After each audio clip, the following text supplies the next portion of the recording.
como lo vemos nosotros aquí en Colón, la hemos tenido el día martes, donde se hacen la renovación y las promesas de los sacerdotes. Pero el jueves concretamente conmemoramos tres cosas fundamentales. Primero, la institución de la Eucaristía. Nosotros hacemos lo que Jesús mandó. Él, sabiendo que iba a partir, quiso dejarnos el mayor legado. Quiso dejarnos su corazón eucarístico. ¿En qué consiste esto? El amor de Dios, como hemos dicho, no tiene límite, no tiene frontera. Jesús sabía que había nacido para morir, pero por morir por nuestro pecado. A quien no cometió pecado, Dios lo hizo pecado por nosotros. Y ese amor de Dios se va a manifestar primero el anuncio de la buena nueva, preparando a los suyos y a los que le escuchan a que comprendan que Él no viene a abolir la ley ni los profetas, sino a darle plenitud. Y a pesar de que habían varias manifestaciones bíblicas de lo que iba a ser el enviado de Dios, en este caso Cristo, Él toma el mesianismo que aparece en el libro del profeta Isaías, capítulo 53 y siguiente, donde nos habla del siervo doliente. Todos esperaban un Mesías poderoso, un Mesías, diríamos, que iba a quitar el imperio de las naciones que dominaban a Israel. En este caso, en el tiempo de Jesús estaban los romanos. Pero si es verdad que Cristo tiene las tres grandes dimensiones que implicaba el Mesías, que es sacerdote, profeta y rey, en todo Cristo recoge este tipo de mesianismo, pero decide, porque es voluntad del Padre, que sea el siervo doliente, es decir, el que ha sido llamado a expiar los pecados, como también lo presentará el profeta Isaías en el capítulo 53, que no tenía aspecto atrayente, ya haciendo referencia a la forma tan cruel como Cristo iba a morir por nuestros pecados. Eso es lo que nosotros también estamos viendo en el día de hoy, pero ayer se nos recordaba que Jesús, antes de morir, habiendo amado a los suyos, quiso compartir la cena. Cuánto he deseado, capítulo 13 de San Juan, compartir con ustedes esta cena. Y Jesús celebró, como judío, también celebró obviamente la cena judía, la Pascua, pero va a añadir algo nuevo, algo completamente distinto y un memorial que conocemos como la Eucaristía. Es decir, Jesús va a tomar pan, lo parte y lo reparte diciendo: tomen y coman, esto es mi cuerpo. Lo mismo hace con la copa, de las copas que hacían los judíos en el brindis, diríamos, recordando la hazaña de la salida de Egipto, la liberación. Pero Jesús añade: esta es la alianza, o sea, el pacto nuevo y eterno. Tomen y bébanlo, háganlo en mi memoria. Y de esa manera Jesús está introduciendo lo que nosotros conservamos y que es para nosotros no un simbolismo, no una ceremonia más. Para nosotros, los cristianos católicos, creemos que es verdaderamente presencia real, cuerpo, sangre, alma y divinidad, porque Cristo es el que establece esta alianza. San Pablo, en la lectura que escuchábamos ayer, también se nos hablaba eso en la carta a los Corintios: yo recibí una tradición que a su vez le comunico a ustedes. Y Pablo no estaba en ese tiempo en la cena pascual, pero recibe la tradición. Y quiero hacer énfasis esto de la tradición, porque sabemos que hay personas que a veces no admiten la tradición más que solo la Escritura, pero Pablo recibe una tradición, es decir, recibe una enseñanza probablemente de Ananías, probablemente de Apolo, probablemente de otras personas que le habían enseñado a él, porque él tuvo el bautismo del Espíritu y después que tiene esa experiencia también, una experiencia mística profunda, donde él habla de que había llegado a recibir cosas que ningún hombre había podido recibir, o sea, una experiencia mística. Y entonces, volviendo al tema de lo que es el Jueves Santo, también el mandamiento. el mandamiento del amor, que se amen los unos a los otros como yo los he amado.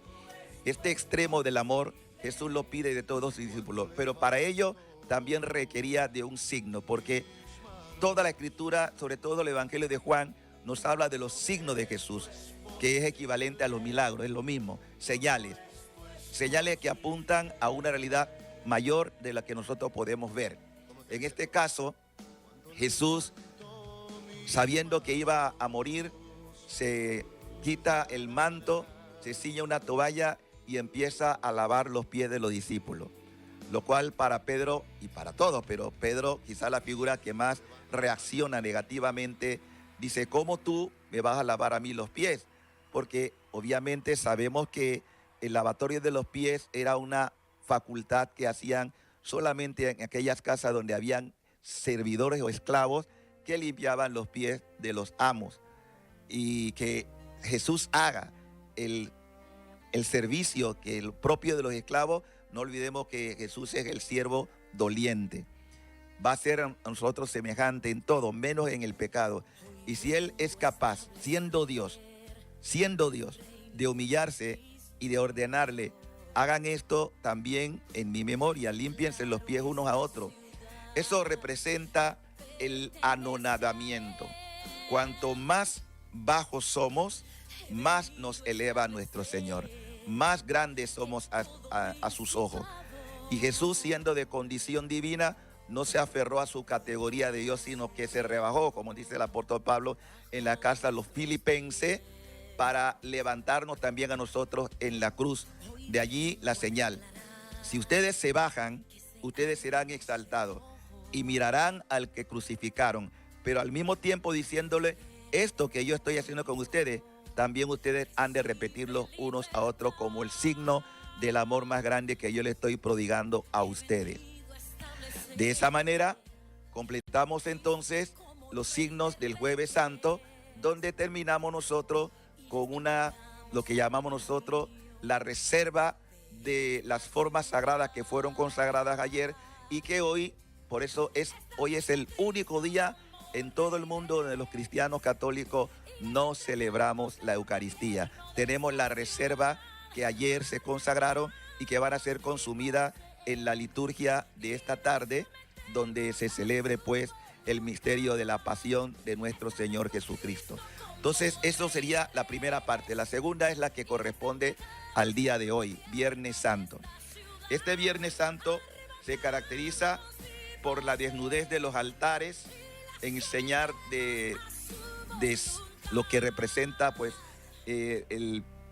la muerte de nuestro Señor, y también el sacerdote y los ministros con la debida reverencia en el altar se postran rostro en tierra, señal de humildad, señal de anonadamiento, para manifestar también nuestra pequeñez y que también de alguna manera estamos crucificados con Cristo.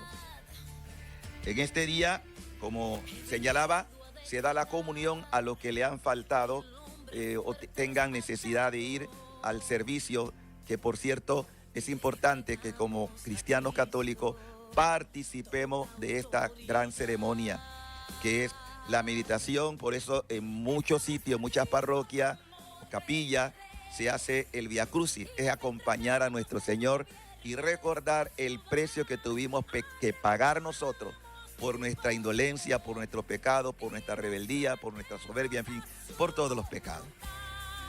A eso vino Jesús, a liberarnos del pecado. De manera que es un día de recogimiento y saber el alto precio que Dios pagó por ti y por mí.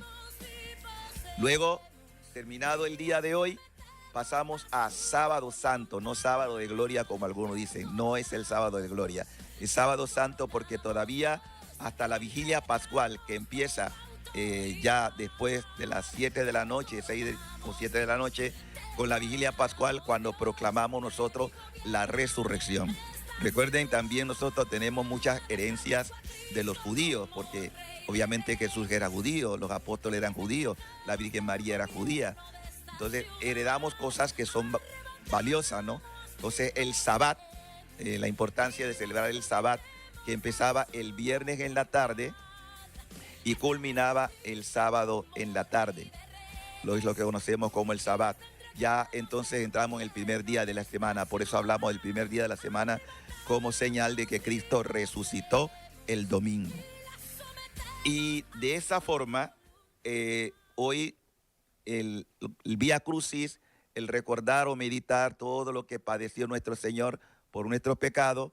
Mañana estaremos entonces en el Sábado Santo y en la noche, después de las 6, pasada la hora de las 7 de la noche en adelante, tendremos en todas las parroquias donde pues hay sacerdote la celebración de la vigilia pascual, donde recogemos una serie de textos del Antiguo Testamento y luego del Nuevo Testamento, donde se nos habla de la historia salvífica, pero que se corona con la muerte y la resurrección de Cristo. Como ya dirían los primeros cristianos, si Cristo no ha resucitado, vana nuestra fe y vana nuestra esperanza. Por lo cual, queridos hermanos, estamos en días que requiere de nosotros una meditación. No es un tiempo para la dispersión, no es un tiempo para el relajamiento, es un tiempo para la meditación, para acompañar a nuestro Señor y a nuestra Madre María en ese itinerario de su pasión.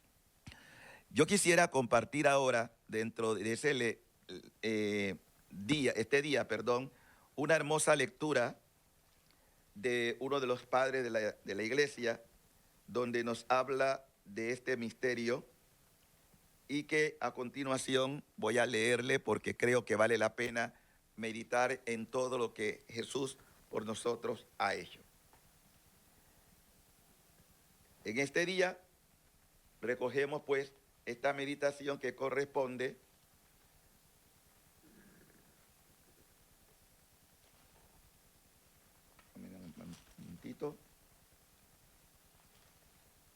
a uno de los padres de la iglesia y que esta mañana estuvimos también nosotros meditando porque es hermosísima la palabra del Señor y rica en enseñanza para todos nosotros. De San Crisóstomo, obispo. Dice así: ¿deseas conocer el valor de la sangre de Cristo? Remontémonos a la figura que la profetizaron y recordemos los antiguos relatos de Egipto. Inmolad, dice Moisés, un cordero de 1 año. Tomad su sangre y rociad las 2 jambas y el dintel de la casa. ¿Qué dice Moisés? La sangre de un cordero tradicional puede salvar a los hombres dotados de razón. Sin duda, responde Moisés. No porque se trate de sangre, sino porque en esta sangre se contiene una profecía de la sangre del Señor. Si hoy, pues, el enemigo, en lugar de ver las puertas rociadas con sangre simbólica, ve brillar en los labios de los fieles, puertas de los templos de Cristo, la sangre del verdadero Cordero, huirá todavía más lejos. ¿Desea descubrir aún por otro medio el valor de esta sangre? Mira de dónde brotó y cuál sea su fuente. Empezó a brotar de la misma cruz y su fuente fue el costado del Señor.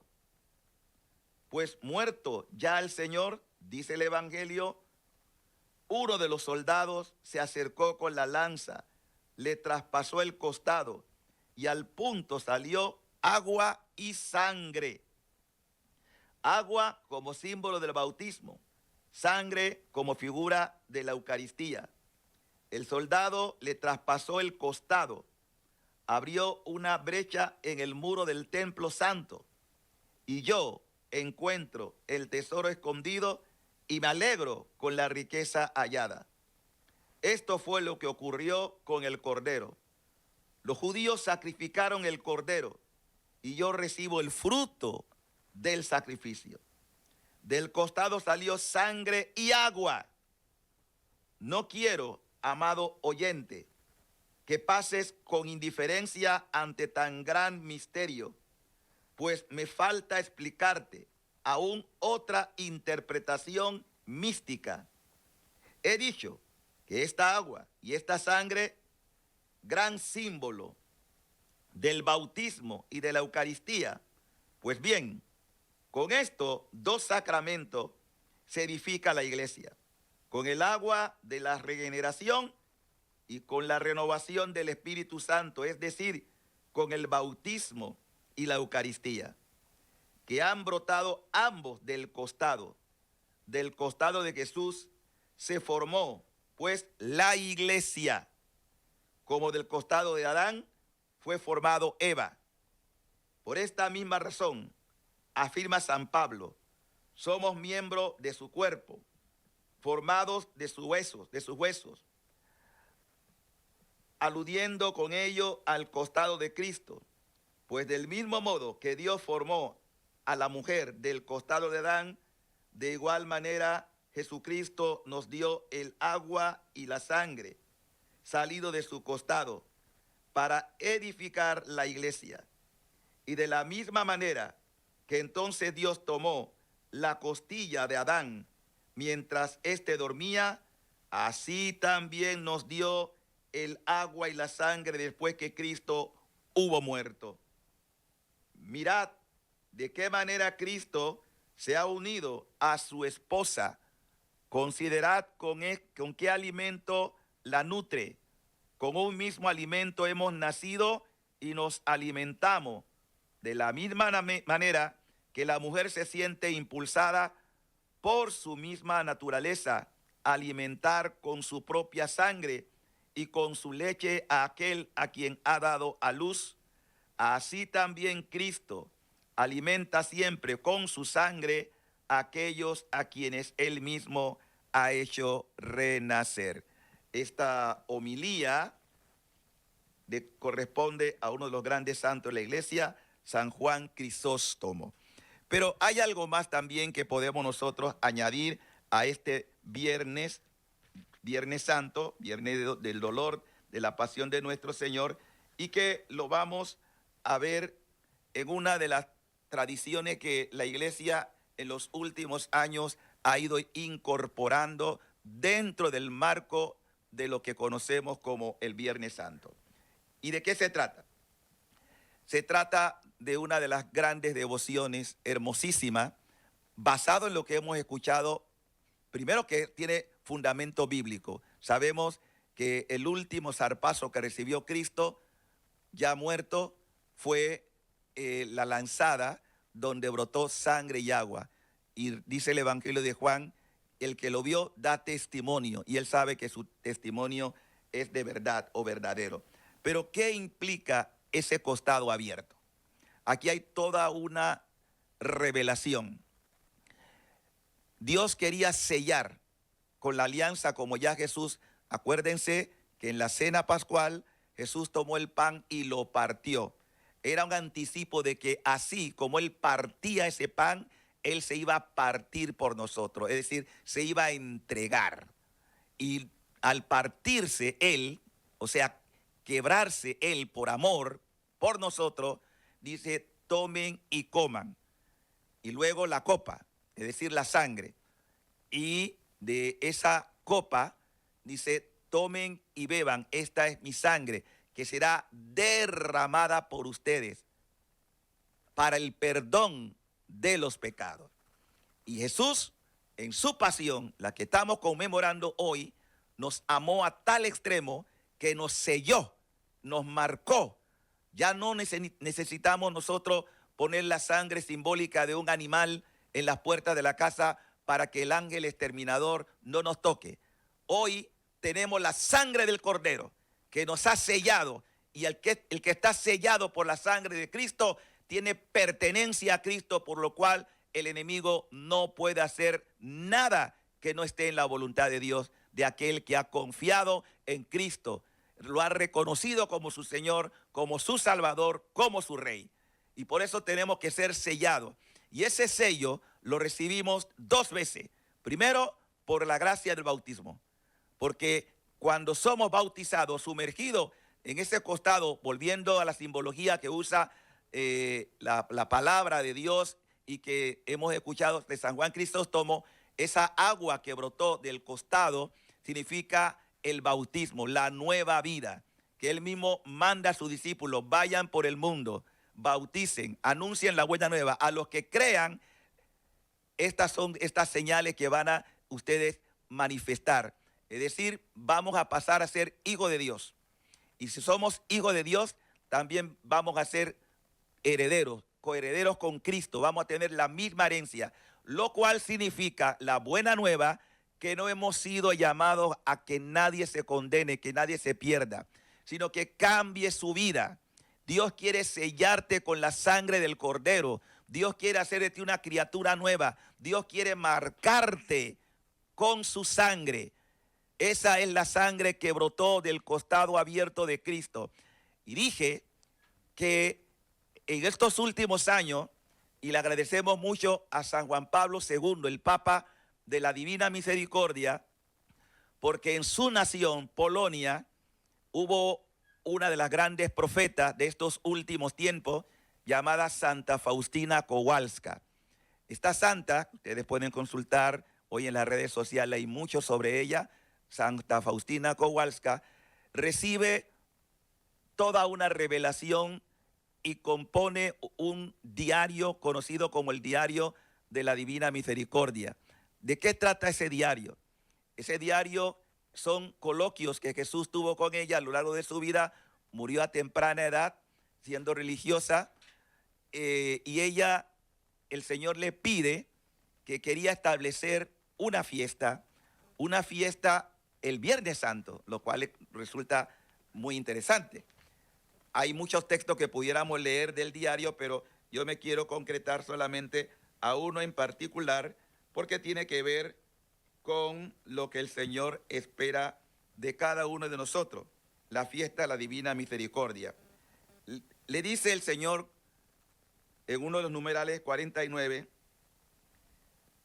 cuando le dijo al confesor, recibí como respuesta que vamos a ver antes lo que es la imagen de la Divina Misericordia. Creo que todos ustedes habrán tenido alguna vez la oportunidad de ver esta imagen hermosa de Jesús bendiciendo su costado abierto, y salen dos rayos, uno blanco, uno rojo, simbolizando el agua y la sangre. Y le dice el Señor a ella, pinta una imagen según el modelo que ves y firma, Jesús, en ti confío. Deseo que esta imagen sea venerada primero en su capilla, en el mundo entero. En el mundo entero. ¿Por qué? Porque es la fuente de misericordia. Y no es una imagen solo por imagen, sino lo que representa la fuente de gracia que ya hemos leído en el Evangelio, porque algunos dirán, bueno, yo no soy devoto de imágenes, yo no creo en las imágenes. Pero cuando Dios da una señal, un signo, no olvidemos que en la Biblia hay muchos signos. El mismo Señor manda a construir el arca de la alianza con símbolos que representan una realidad trascendente. No podemos quedarnos en las imágenes. Las imágenes tienen que trascender. Y ella recibe esta llamada para que en esa trascendencia no olvidemos que del costado de Cristo, como se lee en el Evangelio, brotó sangre y agua. Y como Juan los dice, el que lo vio, él da testimonio de esto. ¿Qué le pide Jesús a Santa Faustina? Le pide, deseo que esta imagen pues sea venerada al mundo. Prometo que el alma que venere esta imagen no perecerá. También prometo que ya aquí en la tierra, la victoria sobre los enemigos y sobre todo a la hora de la muerte, las 3 de la tarde, yo mismo la defenderé como mi gloria. De hecho, hoy Viernes Santo, también nosotros iniciamos la fiesta de la Divina Misericordia, que culmina el próximo domingo, porque Jesús no quiso que se quitara el Viernes Santo. No, eso sería una herejía. El Señor no va a ir en contra de lo que ya estableció. Lo que viene es ampliar más. Lo que quiere es que nosotros comprendamos ese exceso de amor que viene por los pecadores. Al Señor no le importa que tú hayas sido un adúltero, un fornicario, un narcotraficante, un asesino. con tal de que tengas la voluntad de decir: Señor, reconozco mi culpa y mi pecado, contra ti pequé. Y todo pecador tiene la posibilidad de poder entrar en la gloria de Dios si cambia su vida, si cambia sus actitudes, porque Dios vino por el pecador. Y ustedes deben sentirse agradecidos con el Señor, porque el amor de Dios no tiene frontera. Y es así que el Señor pide que hoy se inicie la novena a la Divina Misericordia. Cosa que como católicos no es que estemos obligados, pero sí se sugiere. Ya los papas de estos últimos años lo han estado promoviendo. Estoy hablando de San Juan Pablo II, que fue el primero que estableció la fiesta de la Divina Misericordia. Posteriormente el Papa Benedicto y actualmente también el Papa Francisco nos invitan a que podamos vivir este manantial de agua viva. ¿Qué le dice el Señor a Santa Faustina? Varias cosas que vamos a compartir. Más adelante le dice: mi imagen está en tu alma. Deseo que haya una fiesta de la misericordia, para que vean que no es el Papa, es Jesús que pidió que se estableciera la fiesta de la misericordia. Quiero que esta imagen que pintarás con el pincel sea bendecida con solemnidad el primer domingo después de Pascua. O sea, el próximo domingo, no este, sino el domingo después de Pascua, es la gran fiesta de la Divina Misericordia. Después de la Pascua de Resurrección, ese domingo debe ser la fiesta de la Divina Misericordia. Deseo que los sacerdotes proclamen esta gran misericordia que tengo a las almas pecadoras. Que el pecador, atención, noticia de última hora, que el pecador no tenga miedo de acceder a mí. Me queman las llamas de mi misericordia. Deseo derramarla sobre toda la humanidad. Por eso estamos hablando que este es el gran tiempo de la misericordia. Y también el Señor le recuerda a Santa Faustina que después de este tiempo, Dios va a pasar de la misericordia al tiempo de la justicia. Y si no nos beneficiamos de la misericordia, es decir, volviendo al cambio, recuerden que el mensaje central del Evangelio es una llamada a la conversión. Hay gente que dice: no, yo voy a hacer con mi vida lo que me da la gana, yo no tengo que darle cuenta a nadie. Hermano, recuerda que tenemos una sola alma. Si esa alma se pierde, no se recobrará. Quiero recordarte que existe la condenación eterna. Dios no nos creó para que fuéramos condenados. Nadie nace con un cintillo en la frente diciendo: te condenarás. No, no, no. La condenación es un acto libre de mi voluntad. ¿Y saben por qué se condena a la gente? Porque no quiere hacer la voluntad de Dios, sino su propia voluntad. Jesús nos enseñó que para estar grato a los ojos de Dios, y nos enseñó a todos, no solamente a los cristianos, a todos, que lo más perfecto de las criaturas es aprender a negar mi voluntad para hacer la voluntad de Dios. Cuando usted y yo rezamos el Padre Nuestro, ¿qué decimos? Hágase tu voluntad. ¿Dónde? Aquí, en la tierra como en el cielo. Los que caminan haciendo la voluntad de Dios son gratos a sus ojos. Y Dios nos invita a esta llamada. Por eso hay tanto fracaso. Por eso hay tantas dificultades en un mundo que quiere vivir a sus anchas haciendo lo que le da la gana.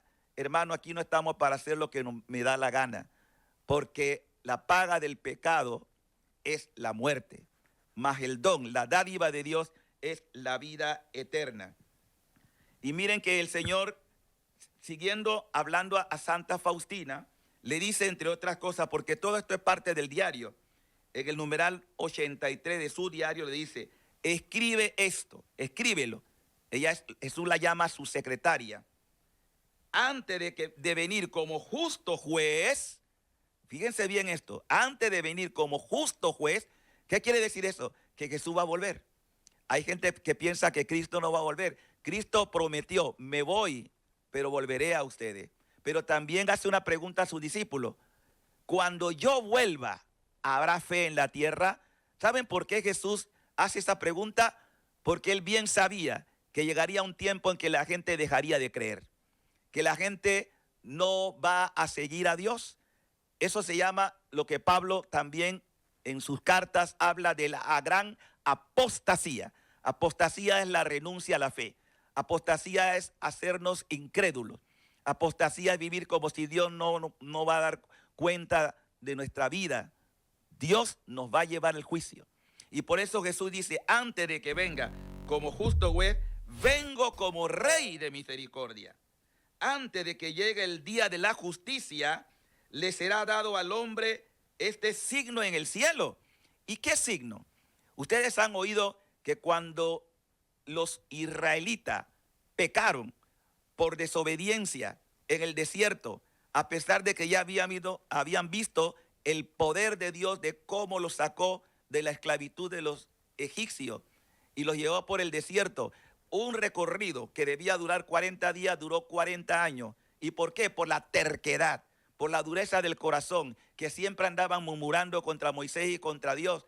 Entonces Dios vamos a decirlo de esta manera, permite probarlo durante un largo tiempo. Un camino que debió durar pocos días se convirtió en años. Esto también muestra que Dios nos da un tiempo y una oportunidad para enmendar, pero nuestra vida es corta. La vida que Dios nos quiere dar es una vida eterna.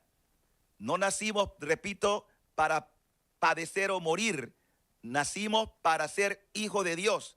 Ahora bien, como Jesús nos condujo también por el camino de la cruz para reparar el pecado, yo necesito también experimentar en mí todas las cruces que Él permite para mi purificación.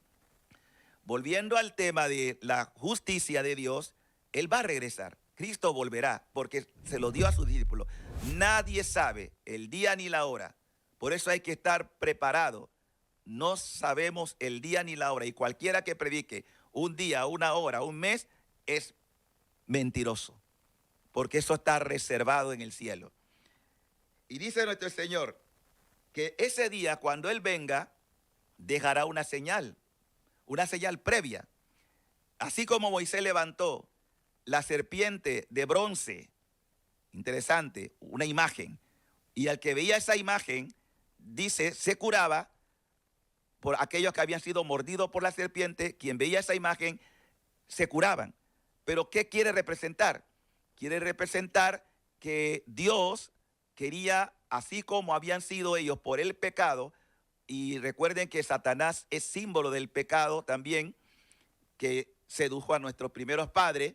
Ahora esa serpiente simbólica que levantó Moisés, mirarla significaba volver a tener la vida, pero era una profecía hacia futuro de alguien como Jesús se lo dijo a Nicodemo, capítulo 3, ahí pueden leerlo, cuando el Hijo del Hombre se ha levantado en lo alto. ¿Qué significaba eso? En la crucifixión, levantado en lo alto, atraería a todos hacia sí. De eso habla. Por lo cual creemos nosotros que habrá un día en que esa señal será vista por todos los hombres y se golpearán el pecho y lamentarán no haber conocido a tiempo a Dios. Y dice nuestro Señor, se apagará toda la luz en el cielo y habrá una gran oscuridad en toda la tierra. Entonces en el cielo aparecerá el signo de la cruz. Aparecerá el signo de la cruz. Una profecía que el Señor le da a Santa Faustina. Y de los orificios, es decir, las heridas, de los orificios donde fueron clavadas las manos y los pies del Salvador, cosa que estamos conmemorando hoy, donde fueron clavadas los pies del Salvador, saldrán grandes luces que durarán algún tiempo, iluminarán la tierra. No solamente este país, toda la humanidad lo va a ver. Eso sucederá poco tiempo antes del último día. Quisiera también decirle qué es lo que siente Jesús hoy en este día de manera muy particular, porque también se lo reveló a Santa Faustina.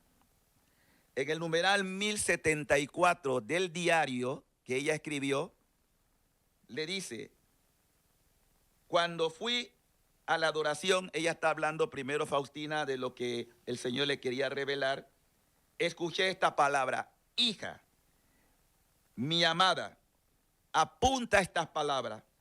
Mi corazón ha descansado hoy en este convento. Habla al mundo de mi misericordia, de mi amor. Me queman las llamas de la misericordia. Esa expresión, ustedes recuerdan que Jesús dijo también, he venido a traer fuego a la tierra. El fuego es símbolo del Espíritu Santo, fuego de amor.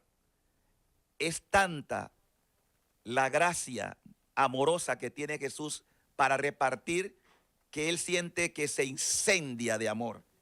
Y le dice, deseo derramar sobre las almas de los hombres, o sea, lo que él es, quiere dártelo a ti que me estás escuchando. Dios quiere encenderte en el fuego de su amor. Oh, qué dolor me dan cuando no quieren aceptarlo.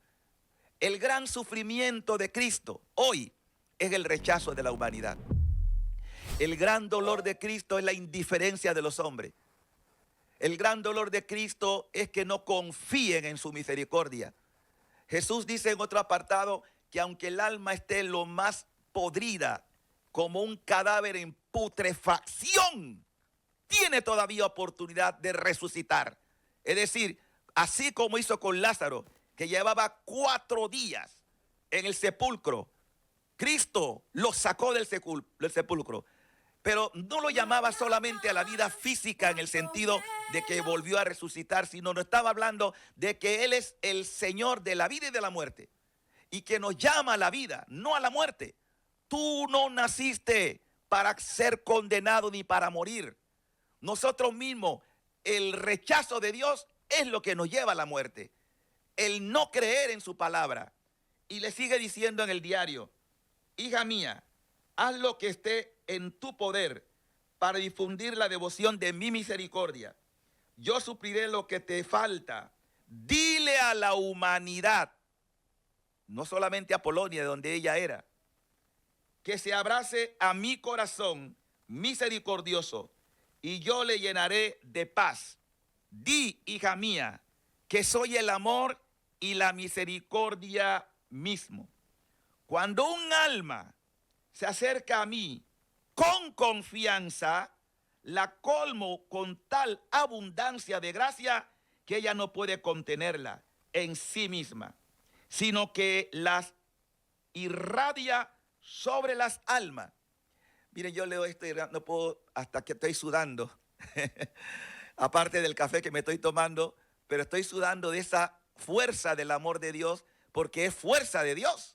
Dios te quiere abrazar con su misericordia.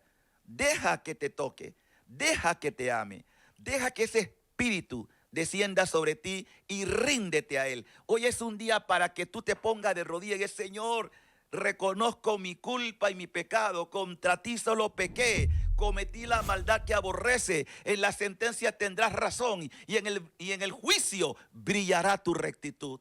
Dios vino, y no me cansaré de decirlo, porque yo sé que aquí en Portobelo Estéreo hay mucha gente que me está escuchando y yo sé que están en situación de pecado, pero te quiero dar la mejor noticia. La mejor noticia es que Dios lo único que quiere de ti es que reconozca tu culpa, que te doblegues ante Él y que diga, por encima de mí, Señor, estás tú, nadie más, tú. Por eso me humillo ante tu presencia. Miren, el rey David, yo creo que uno de los personajes de la Biblia más representativo de lo que es un arrepentimiento es el rey David. Un hombre que cometió toda clase de pecado. Un hombre que fue adúltero. Un hombre que fue culpable de la muerte de uno de sus generales. Sin embargo, ¿qué pasó? Dios lo confrontó con su palabra. Por eso, si escuchas su voz, dice la Escritura, si escuchas mi voz, no endurezca tu corazón. Y el Señor tenía sentencia sobre David y manda al profeta para que le hable. Cuando David se dio cuenta, pensando que a la parábola que le cuenta el profeta, que ese hombre que había cometido esa injusticia debería morir. Y el profeta Natán le dice, ese hombre eres tú. Yo te estoy hablando de ti mismo. Dice la Escritura que David se rasgó la vestidura, se tiró al suelo e hizo penitencia. Eso es lo propio de este día y de todos los días cuando uno tiene la capacidad de decir, eso es conmigo. Yo merezco las penas del infierno. Yo merezco la condenación, pero Dios no quiere eso para mí. Entonces, David reconoció su culpa y su pecado. Y ese famoso Salmo 50-51, donde él narra su experiencia. Contra ti solo pequé, Señor. Cometí la maldad que tú aborreces. Y eso vale para ti y para mí, porque la palabra de Dios hay que encarnarla. Cada uno tiene que decir, me está hablando Dios a mí. Y para que no seamos sordos. Y por eso es un prototipo de lo que debe ser todo ser humano. No justifique tu maldad. No justifique tu pecado. El pecado es pecado por más que lo queramos adornar. Y el Señor nos dio 10 mandatos, que empezamos primero con el más importante, porque quien viola ese, viola todos los demás. Y el primer mandamiento es, amarás a Dios sobre todas las cosas. El mundo está como está porque no cumple ese mandato. Cada uno se ha querido hacer Dios de sí mismo. Yo no necesito de Dios, Dios soy yo. Y eso se llama soberbia. Y eso fue lo que hizo que Luzbel, que era un ángel, cayera y se convirtiera hoy en el demonio, que también quiere venderte a ti la falsa idea de que tú no necesitas de Dios, de que tú eres Dios. Hermano, ¿de qué me sirve ganar el mundo si pierdo mi alma? Dime de un solo personaje en la historia que haya perdurado y dura hasta hoy. Todos mueren, todos moriremos. ¿Y te has preguntado qué hay después de la muerte? La Biblia también nos dice, después de la muerte, el juicio. Y en ese juicio tú decides si quieres salvarte o si quieres condenarte. O sea que en ti está la decisión. Quiero seguir con otros pasajes porque como hoy yo sé que mucha gente por primera vez está escuchando esto de la misericordia, que se celebra a partir de hoy, pero cuya fiesta será el próximo domingo. Ya en Ciudadela llevamos años celebrándola porque nosotros somos la fraternidad de la Divina Misericordia, de los Sagrados Corazones de Jesús y de María. Por eso quiero hablar de lo que es esta fiesta, no solamente para nosotros, para la humanidad. Cristo quiere la salvación de la humanidad. Dice la palabra, en el diario de Santa Faustina, numeral 1076, escribe, todo lo que existe está encerrado en las entrañas de mi misericordia, más profundamente que un niño en el seno de la madre. Cuánto dolorosamente me hiere la desconfianza. ¿Qué está diciendo Jesús? La gente no quiere confiar en Él. Lo que más le duele a Jesús es la desconfianza, como si Él no va a llevar una vida de tormento, de tortura y de condenación. Eso no es verdad. La desconfianza en mi bondad, los pecados de desconfianza son los que más hieren más penosamente. Y vamos ahora a tener 4 numerales más, porque siento que esto ustedes deben saberlo. Yo estoy seguro que la mayoría que me está escuchando hoy quizás nunca ha oído hablar de estas cosas. Pero es el tiempo de la misericordia. Por eso Jesús lo da a conocer. Y es una fiesta establecida en la Iglesia Católica. Y las revelaciones nunca pueden contradecir las Sagradas Escrituras. Nosotros nos apoyamos y todas las auténticas, porque también hay falsas revelaciones en la iglesia, que obviamente no pueden. Por esto yo estoy hablando de algo que está ya oficialmente reconocido en la Iglesia Católica por los papas de los últimos tiempos. El Señor en el diario de Santa Faustina, que también pueden adquirir en las librerías católicas, numeral 1273, le dice, hija mía, ¿crees quizás que hayas escrito suficiente sobre mi misericordia? Lo que has escrito es apenas una gotita frente a un océano. Yo soy el amor y la misericordia misma. No existe miseria que pueda medirse con mi misericordia. ¿Lo escuchaste bien? No existe miseria. Tú y yo somos una partida de miserables pecadores, pero no existe miseria que pueda, repito, con mi misericordia, ni la misericordia la agota, ya que desde el momento en que ceda mi misericordia, aumenta el alma que confía en mi misericordia. Es la más feliz porque yo mismo tengo cuidado de ella. En otro numeral le dice, escribe que soy más generoso para los pecadores que para los justos. ¿Escuchó bien? Dios quiere más al pecador que a los santos. ¿Qué le parece? Pero obviamente el pecador que reconoce que pecó, no que siga pecando, pero ama al pecador. Ya los justos están con él. Dios se inclina favorablemente por los que necesitan de él. ¿Cuántos pecadores hay? Levanta las patas si es necesario, no solamente la mano. Todos somos una partida de pecadores. La buena noticia es que para ti hay solución. Y eso se llama la misericordia de Dios. ¿Sí? Y dice, por ello he bajado a la tierra, por ellos he derramado mi sangre, que no tenga miedo de acercarse a mí los que necesitan de mi misericordia. En otro numeral, 1520 le dice, hoy el Señor me dijo, he abierto mi corazón como una fuente viva de mi misericordia, que todas las almas tomen vida de ella, que se acerquen con gran confianza a este mar de mi misericordia. Dice, los pecadores obtendrán la justificación y los justos serán fortalecidos en el bien. Al que haya depositado su confianza en mi misericordia, en la hora de la muerte, le colmaré el alma con mi paz divina. Otro numeral, 1521, hija mía, no deje de proclamar mi misericordia para aliviar mi corazón que arde del fuego de compasión por los pecadores. Dile a mi sacerdote, atención mis hermanos sacerdotes, tenemos una tarea. Dile a mi sacerdote que los pecadores más empedernidos se ablandarán bajo sus palabras cuando ellos hablen de mi misericordia insondable. Y yo me considero hijo de esto, porque delante de ustedes con humildad reconozco que he sido un pecador, pero también reconozco que he sido beneficiado por la misericordia de Dios.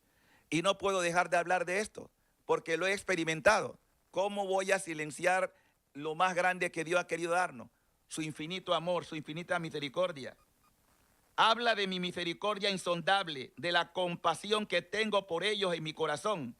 A los sacerdotes que proclamen y alaben mi misericordia, les daré una fuerza prodigiosa y ungiré sus palabras y sacudiré los corazones a los cuales hablen. Así que yo estoy consciente de que esto que estoy hablando aquí ya está tocando corazones. Ya hay gente en Portobelo Estéreo que está siendo tocada por la misericordia de Dios. Que no se deje, hermano, ahora apartarse de Dios. Y voy a terminar ya con esta parte que en el numeral 1588, porque no voy a leer el libro completo, dice, en el Antiguo Testamento enviaba a los profetas con truenos a mi pueblo. Sí, ustedes leen la Biblia, en el Antiguo Testamento, truenos. Incluso había gente que tenía terror de Dios, porque Dios se presentaba como un Dios, no es que era así, pero es la interpretación del pueblo. Un Dios que sacudía, un Dios que hacía temblar la tierra, un Dios que mandaba castigo. Pero era una pedagogía, era un proceso. Y el Señor le dice aquí a Faustina, hoy te envío a ti, a toda la humanidad, con mi misericordia. No quiero castigar a la humanidad doliente. Mira lo que está pasando en nuestro mundo. Estamos a punto de entrar en una tercera guerra mundial. Todos sabemos que la situación que está viviendo Ucrania, Rusia, con toda la OTAN ahí metida, y ahora la situación de China. Dios no quiere guerra. Dios no provoca las guerras. La guerra es la soberbia humana de sentir que yo puedo estar por encima de ti. A lo largo de la historia el hombre ha sido así. Siempre uno quiere sobrepasar sobre otra persona o sobre otro pueblo. Así ha sido la historia de la humanidad. Cuando Jesús viene, los discípulos pensaban que también él iba a formar un ejército para combatir con los romanos. Por eso que algunos se decepcionaron, entre ellos Judas, porque no podía entender cómo vamos a quitar el imperio de los romanos siendo pacífico. No entendía. Es que Jesús no vino solamente por los judíos. Jesús vino por toda la humanidad, pero quería mostrarnos el camino para verdaderamente vencer. Y el camino, no olviden que nosotros estamos luchando en 3 frentes. Esos 3 frentes son el mundo, es decir, lo que nos envuelve, un mundo que no está a merced de la voluntad de Dios. Segundo, la carne, es decir, las pasiones desordenadas, nuestra propia concupiscencia. Y tercero, está el demonio. Yo sé que hay gente que no cree en el demonio, que piensa que el demonio no existe. Pues yo tengo que darle una noticia muy dolorosa. El mal existe y la personificación del mal se llama Satanás. Y dice la palabra que viene a mentir, a matar y a dividir. Esas son las 3 acciones del maligno: destrucción, división y mentir. Por eso hay tanta gente embaucada en esto. Y hablo de la guerra porque quiero hacer un resumen histórico de 2 acontecimientos importantes, porque cuando Jesús moría, Jesús nos dio a su madre, aunque hay algunos que no aceptan a María. Lo que no entiendo, cómo tú puedes hablar de Jesús y negar a su mamá. Lo digo con dolor, porque María jamás viene a suplantar a su hijo, sino a darle el lugar que se merece. Miren, los 2 grandes momentos en el Evangelio de San Juan nos habla de María. Y Jesús en los 2 grandes momentos se refiere a su madre como mujer. ¿Pero por qué? No porque no la llamara mamá, porque era realmente inconcebible que en la cultura hebrea no se reconozca a la madre como madre. Jesús, cuando alude, o Juan pone la expresión mujer, está hablando de Eva.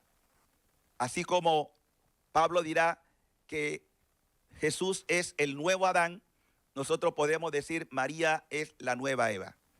Y al pie de la cruz, capítulo 19 de San Juan, escuchamos que cuando Jesús estaba padeciendo, iba a morir, hizo su testamento.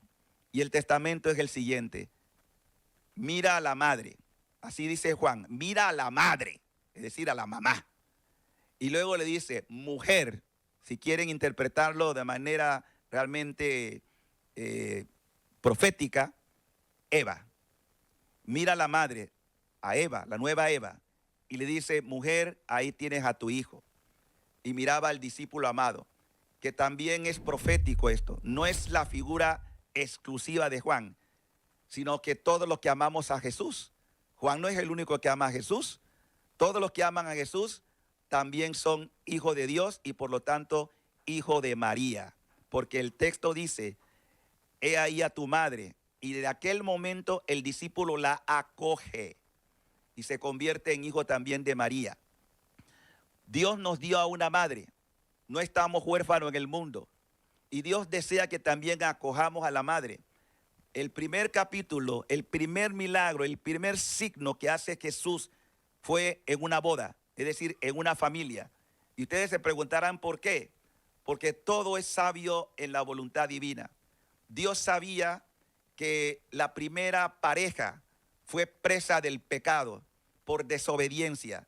Pues Jesús, el primer milagro que hace, lo hace en medio de una pareja, es decir, en una familia, porque iba a reconstruir la familia. Y en ese momento faltó el vino, es decir, sinónimo de la gracia. Faltaba la gracia. Ustedes acuérdense que cuando Adán y Eva pecan, dice que se dieron cuenta que estaban desnudos. Pero esta desnudez no significa físicamente, perdone la expresión, estar en pelota. Estaban sin ropa. No. La verdadera desnudez significa no tener la gracia de Dios. Eso es estar desnudo. Eso es no tener la gracia, la bendición del Señor, porque rompieron. Por eso dice el texto que se fueron a esconder. Si antes podían estar sin ningún problema cuando Dios lo visitaba en la tarde, ¿por qué ahora se van a esconder? Porque perdieron la gracia, perdieron la santidad que originalmente Dios le había concedido. ¿Y qué dice la Escritura? Dice la Escritura que en ese momento Jesús, el verbo no se había encarnado, pero ya existía. Sabemos que Cristo siempre ha existido como palabra, y el verbo se hizo carne. Pero antes, para que ustedes tengan una idea de esto, dice la Escritura que el Señor sentencia a sentencia a Adán, a Eva y sentencia al demonio. Pero la sentencia del demonio, atención, es la siguiente: pondré enemistad entre ti y la mujer. Atención, la expresión mujer. No dice Eva, no dice Eva, dice mujer. Pondré enemistad entre ti y la mujer. ¿De qué mujer está hablando si ya Eva metió la pata? Está hablando de una nueva Eva. Está hablando de una mujer, una nueva madre. Y le dice, ella te pisará tu cabeza con su talón. Es decir, ella te va a vencer a ti. Ella te va a vencer. Y por eso, esa nueva Eva, esa nueva mujer, que es María, que está al pie de la cruz, porque así como por un árbol nos vino la condenación, por otro árbol, el árbol de la cruz, nos viene la redención, la salvación. Y por eso Jesús dicta su testamento allí, como diciendo, acójanla. Miren que cuando uno va recibiendo todas las revelaciones marianas, las auténticas, que la iglesia ha reconocido, una de las más hermosas es Nuestra Señora de Guadalupe. Cuando la Virgen se apareció a San Juan Diego estaba muy preocupado por la salud de su tío Bernardino. Pero dice la Escritura, los relatos de lo que es el relato de la aparición de la Virgen, que Juan Diego estaba muy preocupado y la Virgen tiene que decirle un día, mira, no estoy yo aquí, que soy ¿qué? ¿Tu madre? Así se lo dice. Y así aparece en el relato auténtico de la Virgen de Guadalupe, Nuestra Señora. ¿Y cómo aparece Nuestra Señora de Guadalupe? ¿Alguna vez usted se ha puesto a recoger cada simbología de esa aparición de la Madre, que es una de las más grandes que tenemos en la iglesia? Dice que está pisando una serpiente debajo de una luz, debajo de la media luna, está pisando, vestida de sol. Por eso es la mujer vestida de sol que aparece en Apocalipsis capítulo 12. La mujer vestida de sol que vence al maligno. Y por eso, en este tiempo de gracia, tenemos que también volver nuestros ojos y atención a la presencia de la Madre, que dijo en Caná de Galilea, ella no se anuncia a ella, anuncia a su hijo. Hagan, capítulo 2, lo que Él les diga. Hagan lo que Él manda. Y lo sigue diciendo hoy. Obedezcan a Jesús, es decir, crean en la palabra. Porque la Madre no viene a reemplazar la palabra de su hijo. Viene a darle cumplimiento, primero en ella, pero enseñándonos a nosotros a que nos volvamos a la palabra de su hijo. Y también en ese marco, nosotros tenemos la última aparición que quiero hablar y quiero hacer la observación. Ningún cristiano ni católico está obligado a creer en esto. Esto no es dogma de fe, pero la iglesia tampoco lo rechaza, porque sirve para nuestro aumento de la fe al que quiere. Y la última aparición de estos últimos años, acabamos de cumplir 105 años de ella, es Nuestra Señora de Fátima. ¿Y por qué hablo de esto? Porque tiene que ver mucho con la historia presente. Nuestra Señora de Fátima apareció en el año 1917.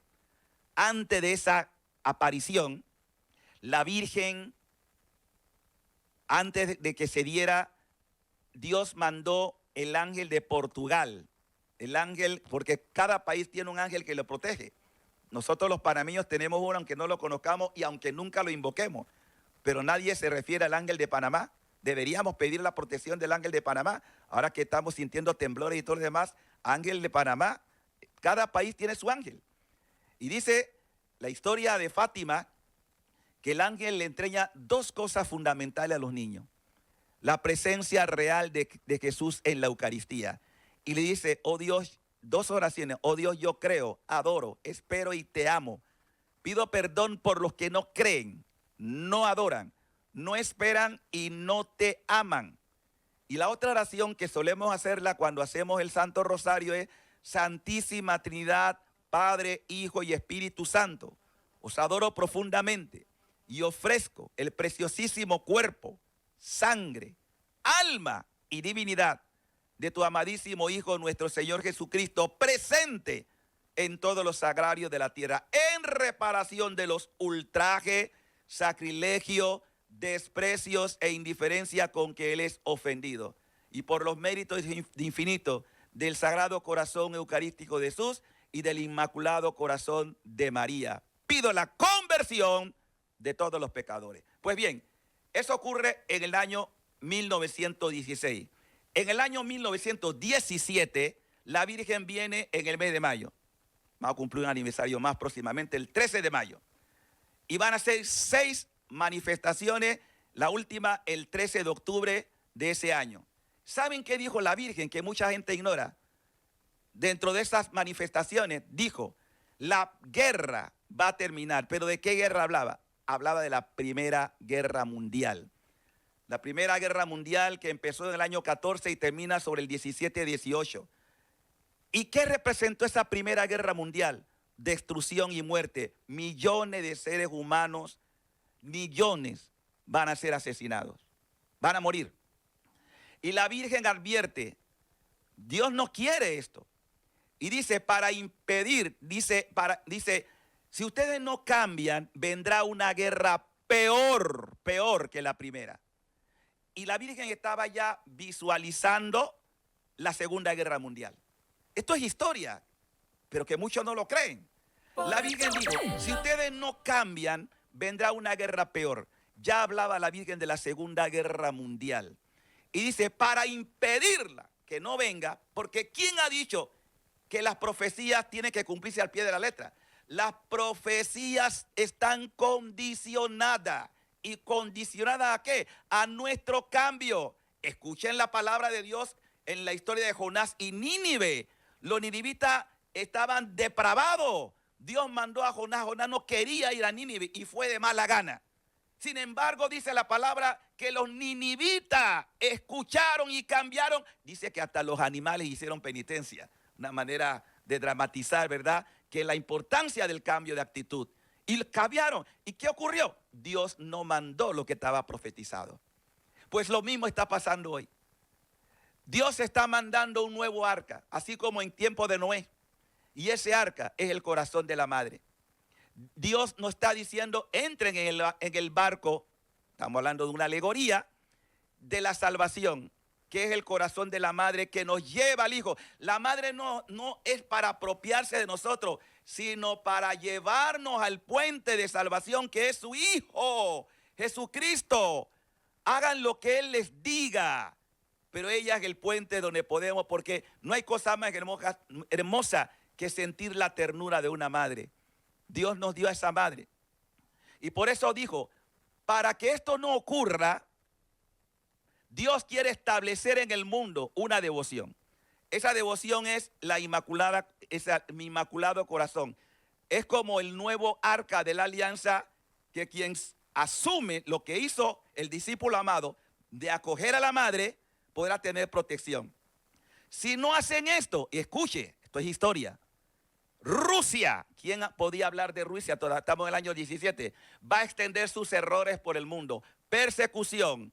Van a haber mucha gente que va a morir. ¿De qué estaba hablando la madre?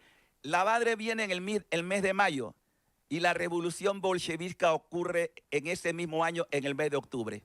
La pregunta es, ¿se pudo haber impedido esto? Sí, pero no se hizo caso.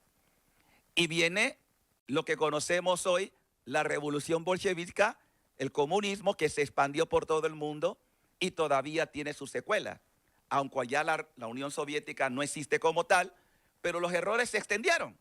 Entre ellos el ateísmo, entre ellos todo esto que estamos viendo nosotros, la ideología de género, cantidad de cosas. O sea, si Dios no existe, nosotros podemos hacer lo que querramos. No hay Dios que nos pida cuenta. Vamos a hacer de este mundo lo que nos dé la gana porque Dios no existe. El famoso manifiesto de la ideología, ¿verdad? De el comunismo, Dios ha muerto, que venía del filósofo Nietzsche, el Dios ha muerto, no necesitamos de él. Y así los errores lo estamos viviendo hoy. ¿Y qué ocurrió? La Segunda Guerra Mundial vino y fue peor que la primera. Ahora estamos en los albores de una tercera guerra. Usted se ha puesto a pensar que solo los Estados Unidos y Rusia tienen el suficiente potencial nuclear para destruir este planeta 2 o 3 veces. ¿Sí? Así de sencillo. ¿Ustedes creen que Dios quiere esto? De ninguna manera. Pero nadie quiere ceder. Y ahora está el conflicto también en el cual en cualquier momento China también va a reclamar militarmente la provincia rebelde, como le llaman, que es Taiwán. Perdonen que me meta en esto, pero es que la fe y la religión no está, diríamos, distorsionada, sino que hay una correlación. Dios es el Padre de la humanidad. Dios no quiere destruir la humanidad. La humanidad se está destruyendo a sí misma porque no quiere volverse a su creador. Esta es la razón fundamental. Por eso no tenemos que ser grandes analistas, ni políticos, ni filósofos, porque uno mira la historia y hay cosas que hemos podido evitar. Conclusión, hemos querido hoy hablar de que Dios quiere bañarnos con su misericordia. Dios quiere abrazarnos con su compasión. Por eso es un tiempo de gracia. Procura hoy y este fin de semana, de manera especial, mañana sábado, como dije, sábado santo, llevar una vida recta a los ojos de Dios.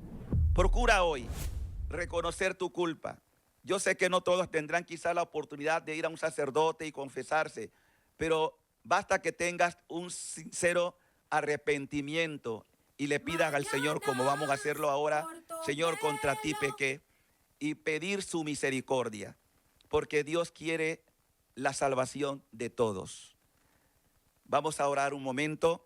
Allí donde estás, recógete, inclina tu cabeza, cierra tus ojos y repite conmigo, en voz baja, pero de corazón. Oh Padre Dios, tierno y misericordioso, reconozco mi culpa, reconozco mis infidelidades, reconozco mi miseria y mis pecados. Hoy, en este viernes de misericordia, en este viernes santo, inspirado por tu palabra, vengan a mí los que están agobiados y cansados y encontrarán alivio para sus almas. Yo me rindo a ti. Yo te reconozco a ti, Jesús, como mi Señor, como mi Salvador, como mi Redentor. Renuncio al pecado. Renuncio a las influencias nefastas del mundo que me aparta de ti. Renuncio a Satanás.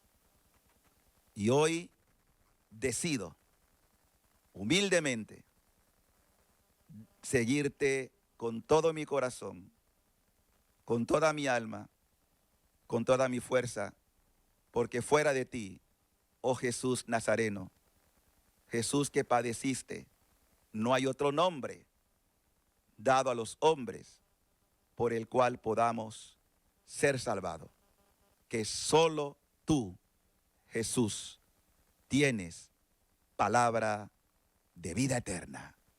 Amén, amén y amén. Agradezco la sintonía que nos han dispensado.